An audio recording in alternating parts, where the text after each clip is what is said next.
Judges chapter 16.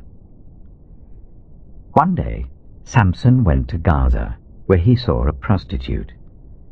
He went in to spend the night with her. The people of Gaza were told, "Samson is here."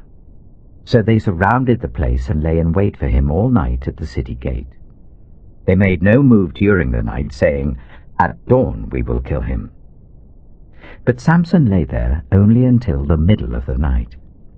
Then he got up and took hold of the doors of the city gate, together with the 2 posts, and tore them loose, bar and all. He lifted them to his shoulders and carried them to the top of the hill that faces Hebron. Some time later, he fell in love with a woman in the Valley of Sorek, whose name was Delilah. The rulers of the Philistines went to her and said, "See if you can lure him into showing you the secret of his great strength, and how we can overpower him, so that we may tie him up and subdue him. Each one of us will give you 1,100 shekels of silver." So Delilah said to Samson, "Tell me the secret of your great strength, and how you can be tied up and subdued." Samson answered her, "If anyone ties me with 7 fresh bowstrings that have not been dried, I'll become as weak as any other man." Then the rulers of the Philistines brought her 7 fresh bowstrings that had not been dried, and she tied him with them. With men hidden in the room, she called to him, "Samson, the Philistines are upon you." But he snapped the bowstrings as easily as a piece of string snaps when it comes close to a flame. So the secret of his strength was not discovered. Then Delilah said to Samson, "You've made a fool of me. You lied to me. Come now, tell me how you can be tied." He said, "If anyone ties me securely with new ropes that have never been used, I'll become as weak as any other man." So Delilah took new ropes and tied him with them.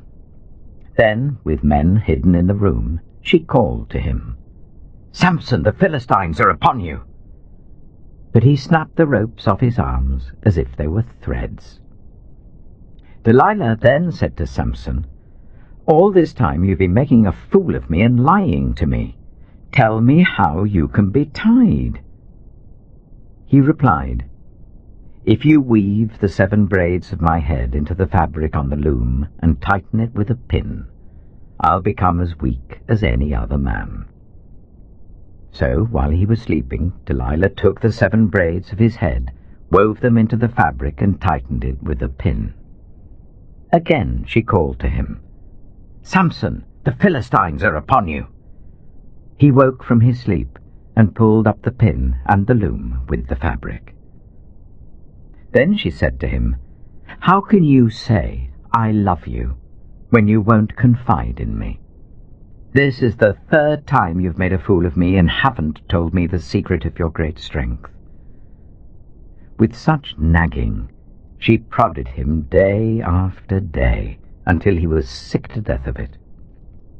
So he told her everything. "No razor has ever been used on my head," he said, "because I've been a Nazirite dedicated to God from my mother's womb. If my head was shaved, my strength would leave me, and I would become as weak as any other man." When Delilah saw that he had told her everything, she sent word to the rulers of the Philistines, "Come back once more. He has told me everything." So the rulers of the Philistines returned with the silver in their hands. After putting him to sleep on her lap, she called for someone to shave off the 7 braids of his hair, and so began to subdue him. And his strength left him.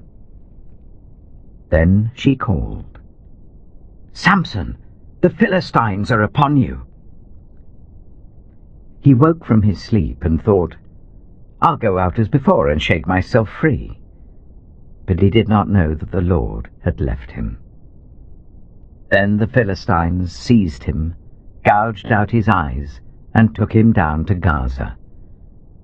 Binding him with bronze shackles, they set him to grinding corn in the prison. but the hair on his head began to grow again after it had been shaved. Now the rulers of the Philistines assembled to offer a great sacrifice to Dagon, their god, and to celebrate, saying, "Our God has delivered Samson our enemy into our hands." When the people saw him, they praised their God, saying, "Our God has delivered our enemy into our hands, the one who laid waste our land and multiplied our slain." While they were in high spirits, they shouted, "Bring out Samson to entertain us." So they called Samson out of the prison, and he performed for them. When they stood him among the pillars, Samson said to the servant who held his hands, "Put me where I can feel the pillars that support the temple, so that I may lean against them." Now the temple was crowded with men and women. All the rulers of the Philistines were there, and on the roof were about 3,000 men and women watching Samson perform. Then Samson prayed to the Lord, "Sovereign Lord, remember me. Please, God, strengthen me just once more, and let me with one blow get revenge on the Philistines for my 2 eyes." Then Samson reached towards the 2 central pillars on which the temple stood. Bracing himself against them, his right hand on the one and his left hand on the other, Samson said, "Let me die with the Philistines." Then he pushed with all his might, and down came the temple on the rulers and all the people in it. Thus he killed many more when he died than when he lived. Then his brothers and his father's whole family went down to get him. They brought him back and buried him between Zorah and Eshtaol, in the tomb of Manoah his father. He had led Israel for 20 years.